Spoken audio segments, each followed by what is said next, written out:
Assalamualaikum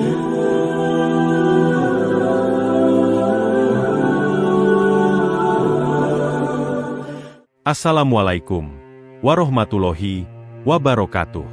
Sahabat Mumtana, sebelum menyimak kisah cerita hari ini, saya sarankan untuk menulis sholawat kepada Nabi di kolom komentar. Semoga sholawat kita menjadi penolong kita kelak di padang mahsyar. Kami doakan semoga kalian mendapatkan rezeki yang barokah dan diberi kemudahan oleh Allah Subhanahu wa Ta'ala dalam menjalani kehidupan sehari-hari. Pagi itu di Desa Karangsari, suasana rumah duka dipenuhi kesedihan yang membungkam. Udara dingin dan aroma kayu membasah memenuhi ruang tamu, tempat jenazah Kiai Ma'ruf dibaringkan di atas dipan kayu. Tubuhnya telah dikafani, wajahnya tertutup kain putih, dan di sekelilingnya, isak tangis sanak keluarga terdengar lirih. Warga desa berkumpul, sebagian membaca doa, lainnya hanya menatap hening, tak percaya sosok yang selama ini mereka hormati kini terbujur kaku. Kiai Ma'ruf adalah sosok yang sangat dihormati. Ia bukan hanya imam masjid yang setia memimpin salat subuh, tapi juga guru ngaji anak-anak dan penasihat bagi warga. Malam sebelum wafat, ia terlihat duduk di surau kecil, membaca Al-Quran seperti biasanya. Namun keesokan harinya, tubuhnya ditemukan tak bernyawa, dengan mushaf masih terbuka di pangkuannya. Dokter yang datang menyatakan ia telah meninggal dunia beberapa jam sebelumnya. Menjelang zuhur, liang lahat telah disiapkan. Beberapa pemuda bersiap mengangkat jenazah ke tandu. Tapi ketika salah satu dari mereka menarik tali kafan, tiba-tiba tubuh itu bergerak. Semua membeku. Mata Kiai Ma'ruf perlahan terbuka. Dari balik kain putih, terdengar suara lirih. "Tolong jangan kuburkan aku, tempat itu mengerikan." Kegemparan pun terjadi. Teriakan, tangisan, dan rasa takut menyelimuti rumah itu. Namun hanya Kiai Ma'ruf yang tahu kemana ruhnya telah pergi selama 4 jam waktu dunia. Saat ruhnya keluar dari tubuh, Kiai Ma'ruf tidak langsung menyadari bahwa ia telah wafat. Ia merasa tubuhnya menjadi ringan, seperti melayang bebas tanpa beban. Di bawahnya, ia melihat jasadnya sendiri sedang terduduk dengan mushaf terbuka, dan beberapa orang berlarian memanggil pertolongan. Dunia terasa menjauh, suara menjadi sayup. Kemudian semuanya berubah. Dalam sekejap, ia berada di tempat yang gelap dan lembab. Udara di sana berat, tanahnya dingin, dan aroma asing menusuk hidung. Bukan seperti bau tanah biasa, melainkan campuran antara kematian dan ketakutan. Ia berdiri sendiri dalam kesunyian, dan detak jantungnya berdentum keras meski tubuhnya tak lagi bernyawa. Tiba-tiba, bumi di sekelilingnya mulai bergerak. Tanah menyempit, menghimpitnya dari segala arah. Seolah ada kekuatan yang menekan dada, punggung, dan tulangnya sekaligus. Ia berteriak, namun tak ada suara keluar. Nafasnya sesak. Di tengah kepanikan itu, 2 makhluk besar turun dari langit. Wujudnya tak sepenuhnya bisa ia tangkap. Wajah mereka bercahaya, namun penuh wibawa dan ketakutan. "Siapa Tuhanmu?" Suara itu menggema, seakan mengguncang ruang bawah tanah itu. Kiai Ma'ruf tahu jawabannya, tapi lidahnya terasa terkunci. Ia ingin menjawab, tapi ketakutan membungkamnya. "Apa agamamu?" Ia kembali mencoba bicara, namun tubuhnya gemetar hebat. "Siapa lelaki yang diutus padamu?" Tak lama setelah pertanyaan itu, bau busuk menyeruak dari celah tanah. Suara jeritan dan rintihan terdengar dari berbagai arah. Ia mulai sadar, ini bukan mimpi. Ia sedang diuji, di alam yang tak ada ruang untuk kepalsuan. Setelah pertanyaan demi pertanyaan tak mampu ia jawab, suasana di dalam kubur itu berubah lebih mengerikan. Tanah yang semula sempit kini berubah menjadi lorong panjang yang gelap. Dari kejauhan terdengar suara jeritan memilukan, seakan dari jiwa-jiwa lain yang mengalami nasib serupa. Tiba-tiba, dari sudut kegelapan itu, muncul rantai yang menyala api, bergerak seperti makhluk hidup yang lapar. Rantai itu langsung melilit kaki Kiai Ma'ruf, membakar kulit dan dagingnya. Ia menjerit, namun suaranya seperti tertelan kehampaan. Rantai itu menariknya ke arah lubang besar dan gelap di ujung lorong, seperti pintu menuju neraka. Di sepanjang jalan, cambuk api menyambar-nyambar, menghantam punggungnya tanpa henti. Setiap kali terkena, rasa sakitnya seperti ratusan tulang dipatahkan dalam satu waktu. Ia menangis sejadi-jadinya. "Ya Allah, ampunilah aku tak kuat, jangan biarkan aku di sini." Namun tak ada jawaban. Hanya gema jeritannya sendiri yang membalas. Tubuhnya semakin terseret, rantai itu kini mengikat leher dan dadanya. Nafasnya berat, wajahnya penuh luka. Ia merasa terperosok ke dalam ketakutan terdalam yang tak pernah ia bayangkan seumur hidupnya. Waktu terasa berjalan amat lambat. Setiap detik seperti seabad siksaan.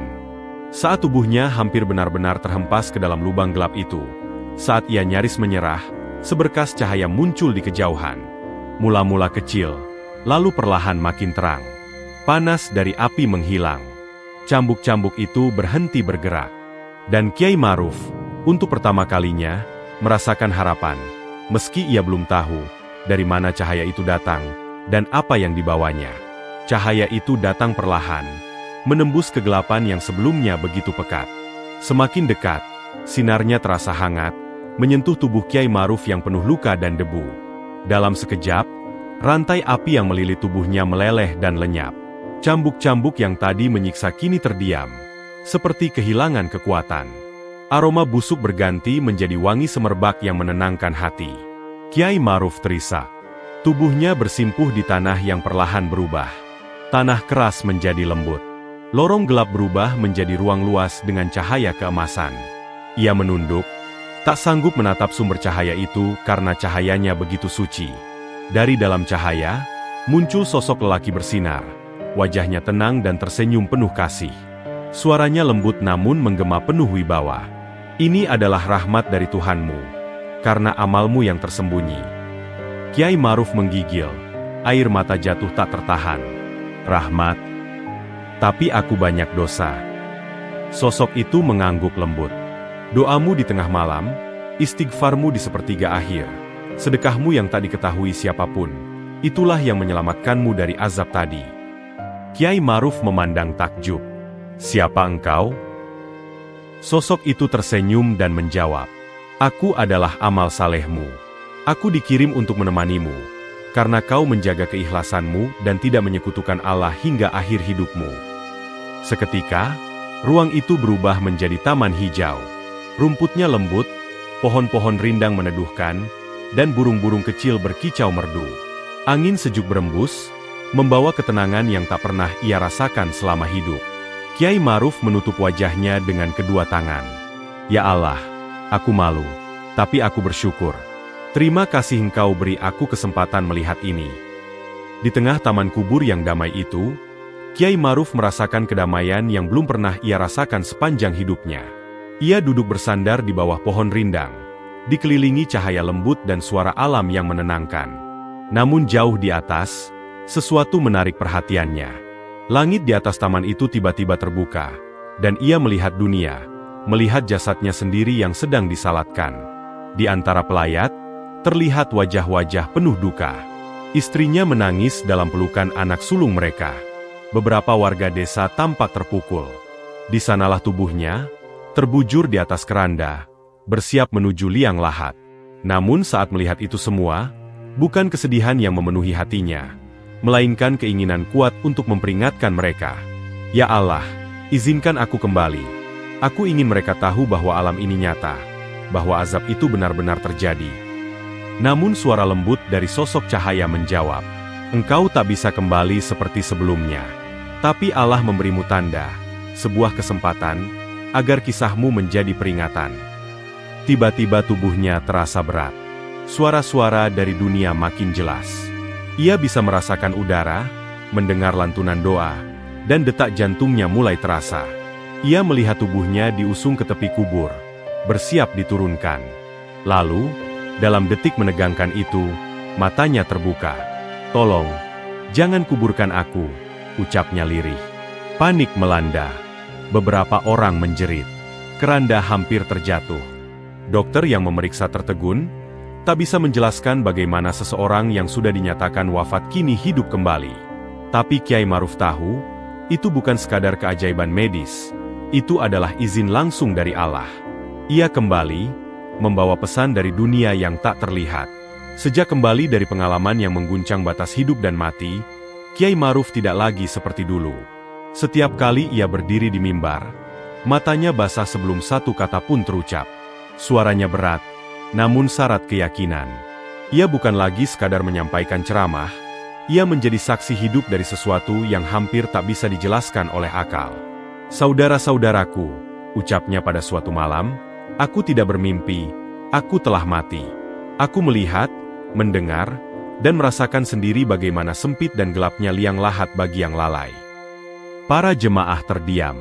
Ada yang mulai terisak. Kiai Maruf melanjutkan, menceritakan rantai api yang membelitnya, cambuk tak terlihat yang menghantam tubuhnya, dan jeritan dari kubur-kubur lain yang penuh penderitaan.